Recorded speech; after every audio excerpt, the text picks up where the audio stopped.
welcome to This Is Now. Following the Maui wildfire disasters, Hawaiian Electric today unveiled details of its new Public Safety Power Shutoff program and the impact it will have on customers. The PSPS program launches July 1st. HECO says it's never done this before, but the company has an important role in keeping people safe. Now, here's some of what was said at a press conference earlier today. Hawaiian Electric may preemptively shut off power to areas that are of high risk of wildfire during periods of high winds, low humidity, and drought conditions to reduce the possibility of an ignition from electric equipment. This is an action that is the last line of defense. We know it will be disruptive and will create many challenges in the affected communities for individuals, for businesses, and for public facilities.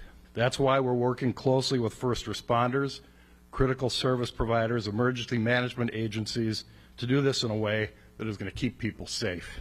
We hope to do all of this with 24 to 48 hours of advance notice before a decision to shut down power.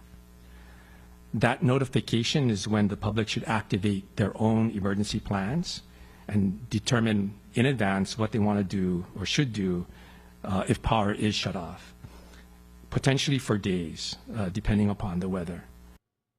Now here's a look at HECO's maps which identify specific areas on each island that have high wildfire risk and could be subjected to PSPS in this stage of the program. Now HECO says it will be installing 54 weather stations across its system and will also deploy employees as field observers during extreme weather events to help officials make better informed decisions and limit the impacts of the shutdowns to the public. We're going to have much more on this story online and on later editions of Hawaii News Now. And now to our other top story, where jury deliberations are underway in former President Donald Trump's historic criminal trial in New York. Michael George reports.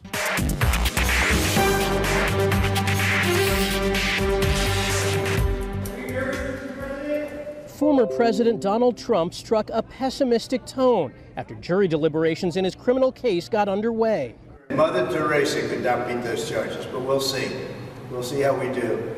The presumptive Republican presidential nominee is facing 34 felony counts of falsifying business records.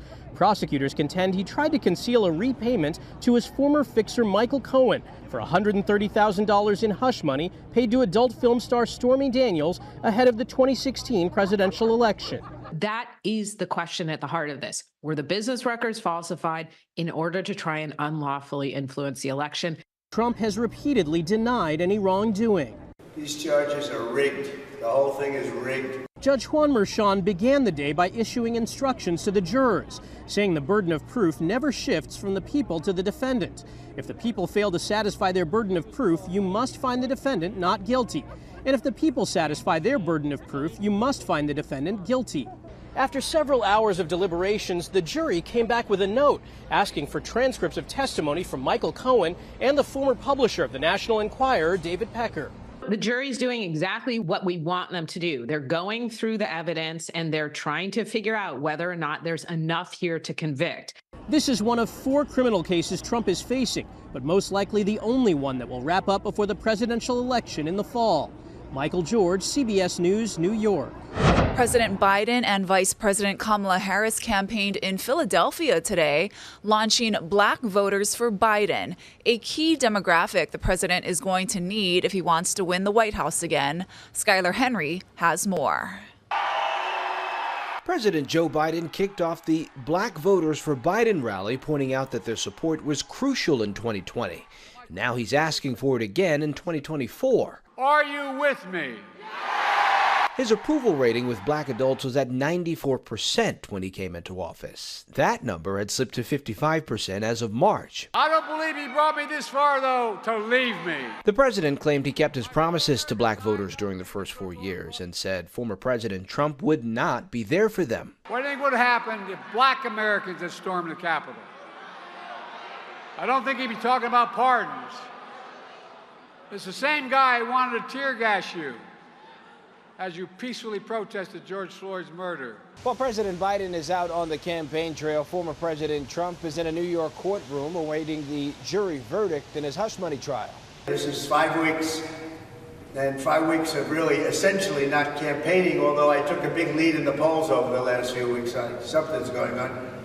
Because I think the people of this country see that this is a rigged deal. Trump supporters say his court cases are a scam. I really think that the liberal side didn't think they were going to get convictions. Maybe they will, but I don't believe it. But they have kept him tied up from doing the campaigning and so on that he was able to do. And the Trump campaign pointed out that they're leading in the polls in Pennsylvania. State President Biden campaigned in Wednesday. Skyler Henry, CBS News, Washington. A bicyclist is recovering in the hospital after he was hit by a car in Kalihi. It happened just before 11 p.m. on North Nimitz Highway. That's when the 40-year-old was hit by what's believed to be a black Ford sedan. EMS crews rushed him to the hospital in serious condition. The driver did not stop to help.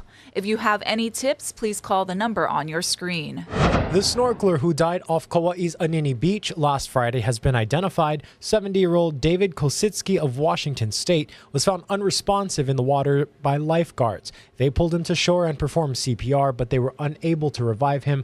Foul play is not expected. Honolulu Mayor Rick Blangiardi has been facing tough questions at recent town hall meetings. Among some of the hot topics, the Ha'iku stairs, along with security at his office. Our Mahealani Richardson has more. The mayor and his team have been holding regular town hall meetings. This one happened Thursday at the Coco Head District Park Gym before a packed crowd. Robin Bond Jr. At Honolulu Mayor Rick Blangiardi's Coco Head Town Hall meeting, a man, Robin Bond Jr., falsely claimed to be an employee of Hawaii News Now, and then asked why police were stationed outside of the mayor's office at Honolulu Hale last month. They were posted there after what was described to H&N as a heated discussion and yelling between the mayor and Ocean Safety Division Chief John Titchen. What is it that has to happen to get police officers using our tax dollars to guard an empty office? There are 3 people who were in my office who requested that. And I've learned, as I've aged in life, that people fear differently. And what might frighten you doesn't bother me or vice versa. So that was a request of employees, and we accommodated that. That then led to putting security on the door, okay? And the police were asked to leave. We had no security in the mayor's office. The city says Titchen is still on paid leave, pending an investigation. His lawyer had no comment. Most of you don't know John Titchen. Some of you do know. He is not a person that is a threat. I never said John was. You were in D.C. and we had cops at the door of your office. I never said John was. When staff on the mayor's office feel there's a threat, then we have the right to call for police to provide additional security. And we don't have to tell the public who the fear is or who's afraid. We don't have to do that. The stairs are coming down. Also during the meeting, several people with signs were upset about the demolition of the Stairway to Heaven in Windward, Oahu. They are still there. I think a lot of people in this room want them to be saved. Where can we find the proof that you say exists that nothing is possible? Where is that publicly stated? We could provide that. And we have. We've provided the documentation that we've needed to do that, Justin. Okay? Where? Well, that's why we were in court. Where is it? I'm sorry. We made the decision. The stairs are coming down. It will cost $1 million to remove the stairs. Now the amount rose to $2.6 million of our taxpayer money. It's our money, people. Thank you. I'm going to end this here. And I said no speeches tonight. No. I'm not making a speech. No. A lawsuit by the Friends of Ha'iku Stairs was rejected by a judge. The city says there's no firm date for the removal of the stair modules, but is still moving ahead. Mahealani Richardson, Hawaii News Now. And happening later today, Mayor Rick Blangiardi will sign Resolution 24-103, which creates a standalone ocean safety department. The city says this will allow the courageous and skilled City and County of Honolulu lifeguards to operate more efficiently and effectively. Blangiardi is set to hold a press conference with the signing just after 4 o'clock this afternoon. We'll be sure to bring you more details on later editions of Hawaii News Now.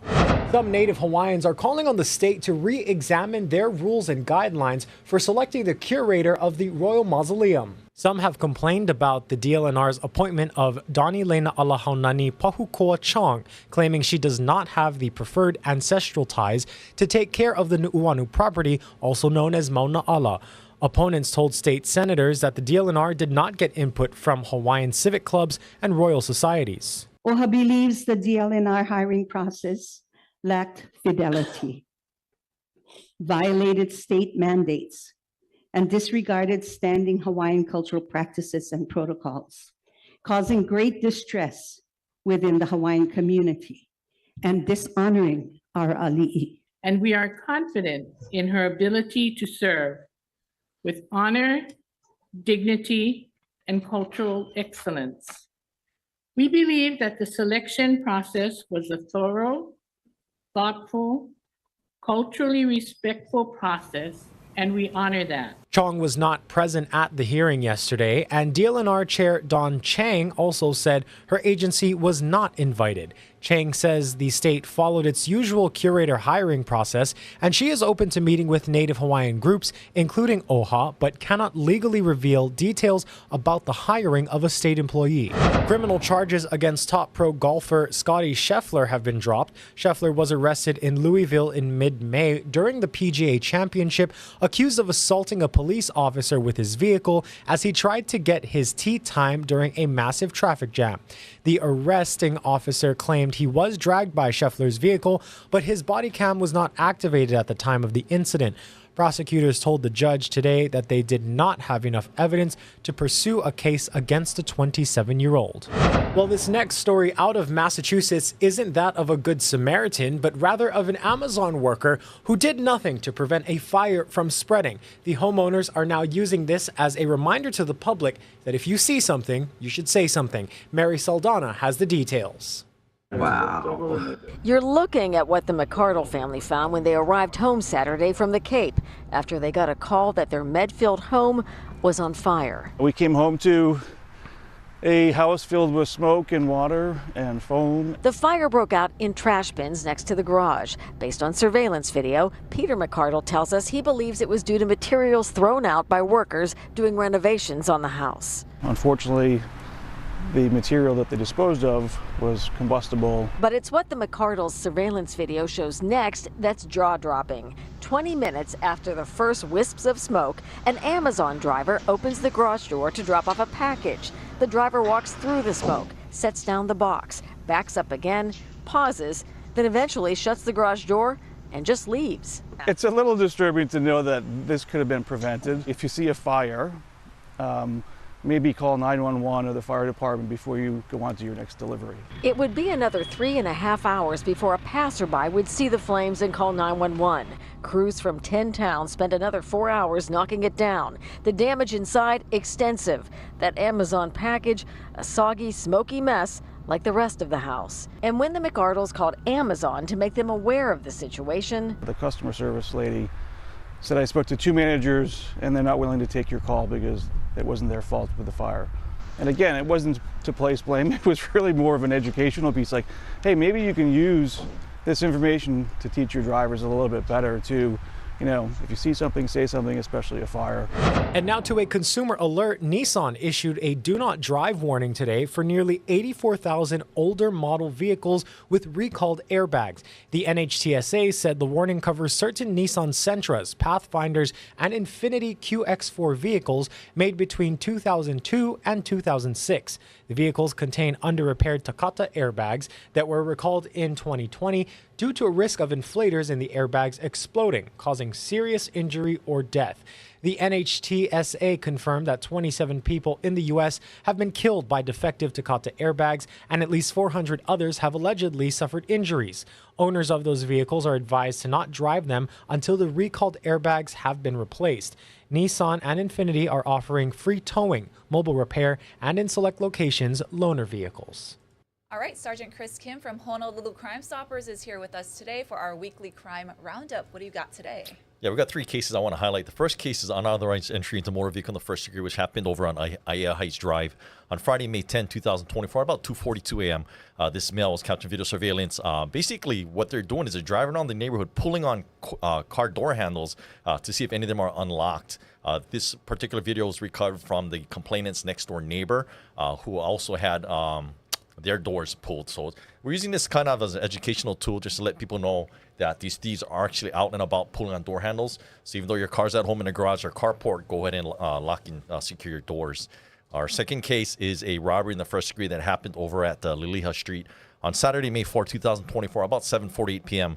This unknown male approached the victim, brandished a handgun, and demanded the complainant's property, then fled. He's being described as an unknown man in his 20s, wearing a plaid black long-sleeve hoodie with black hood, and he was armed with a black handgun. And our third case is also a vehicle break-in that happened over in the Honolulu area off of Alakapuna Street on Thursday, April 18, 2024, at about 2:33 p.m. This female entered the parking lot over at 1200 Alakapuna Street and it did the same thing, basically pulled on door handles, and unfortunately the complainant left his vehicle unlocked.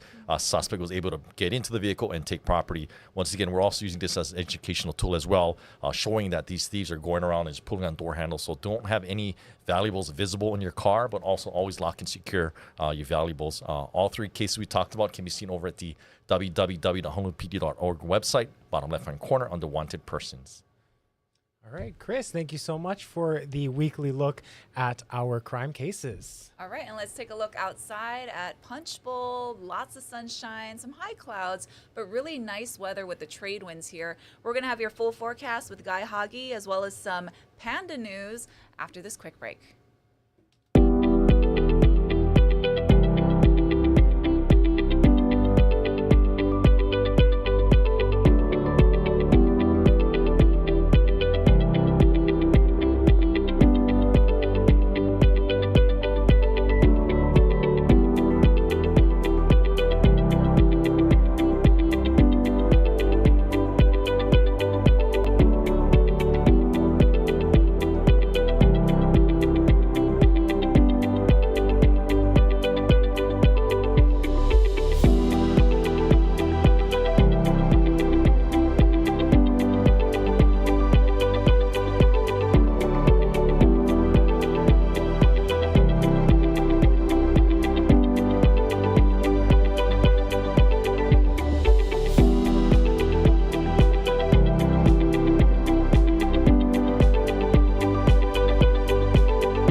How's it on this Wednesday? The calm conditions continue. We have breezy winds, yes.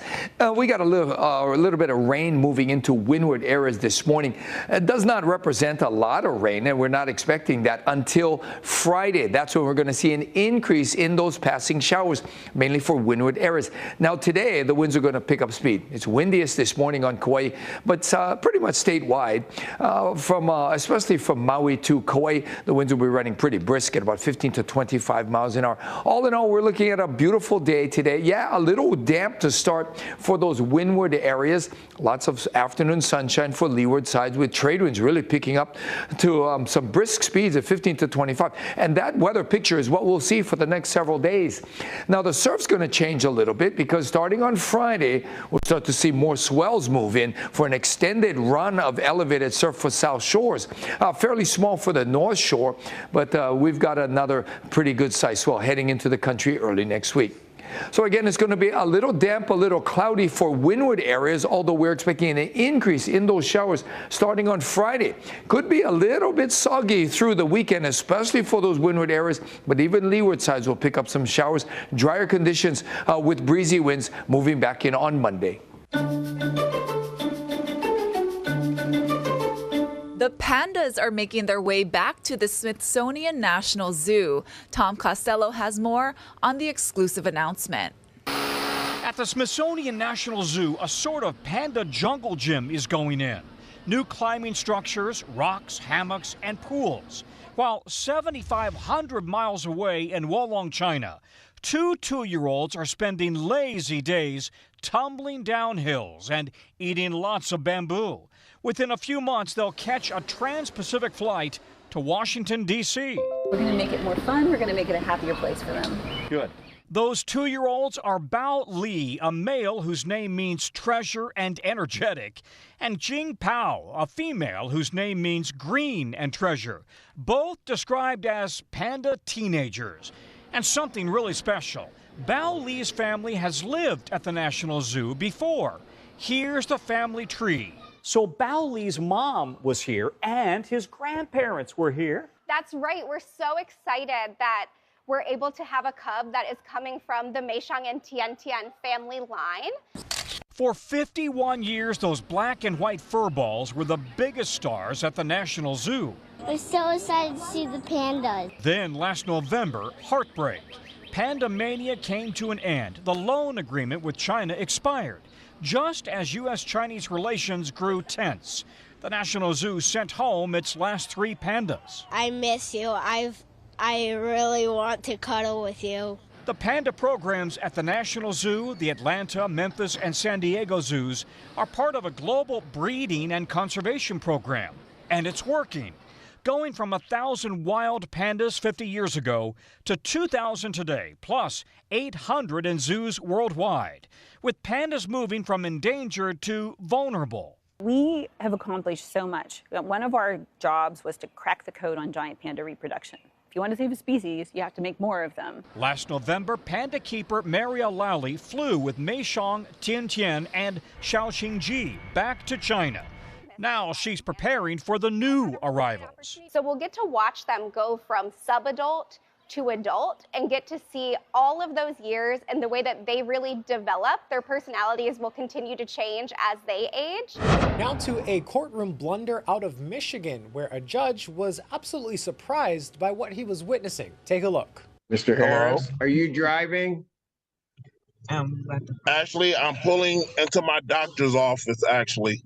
So just give me 1 second. I'm parking right now. Michigan District Judge J. Cedric Simpson was visibly shocked when a man appeared virtually in court behind the wheel. Kicker here is that the entire case was about Mr. Corey Harris driving with a suspended license. This is a driving while license suspended? That is correct, Your Honor. And he was just driving, and he didn't have a license. That is with the charges, Your Honor, yes. No, I'm looking at his record. He doesn't have a license. He's suspended and he's just driving. Harris's public defender requested a 4-week adjournment, but it was denied. Judge Simpson denied his bond and said Mr. Harris must turn himself in. So defendant's bond is revoked in this matter. Defendant is to turn himself into the Washington County Jail by 6 p.m. today. Mr. Harris, unaware of what was going on, seemed to finally realize his mistake in the end.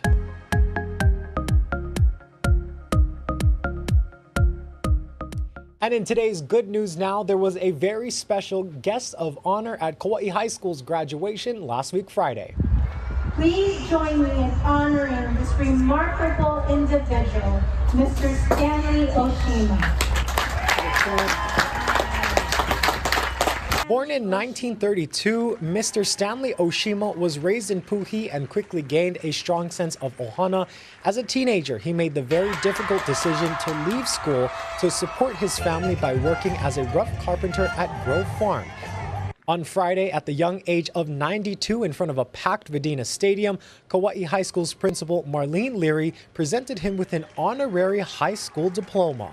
He was also recognized for his years of service in the military and fighting in the Korean War. Also in attendance were 30 members of the Oshima Ohana to witness the milestone. Big congratulations to Mr. Oshima. And Ash, I was there. I was honored enough to be the keynote speaker for the graduates. And I got on stage and Mr. Oshima was kind of quiet, you know, sitting there in his cap and gown. But it was funny because before the ceremony started, I was in the bathroom and washing my hands, and I heard one of the graduates talk to his classmates, and he said, "Oh, bro, did you see that old man who's graduating with us?" And I had no idea that surprise was happening. But when that part of the program came on, it was so sweet to see. And he also, I have to mention, was awarded a Croix de Guerre with Silver Star, which is a very high military honor from France for his service in the Korean War. And he also, when he came home from his time abroad, he gave his service benefits to his brother so his brother could go off to college. And he had so many family there. I hope he had the whole experience with the layup to here. Yeah, so they were also excited for that. So congratulations to Mr. Stanley Oshima, 92 years old, finally receiving his high school diploma. Class of 2024. Yes, congratulations. Have a great day, everyone. Aloha.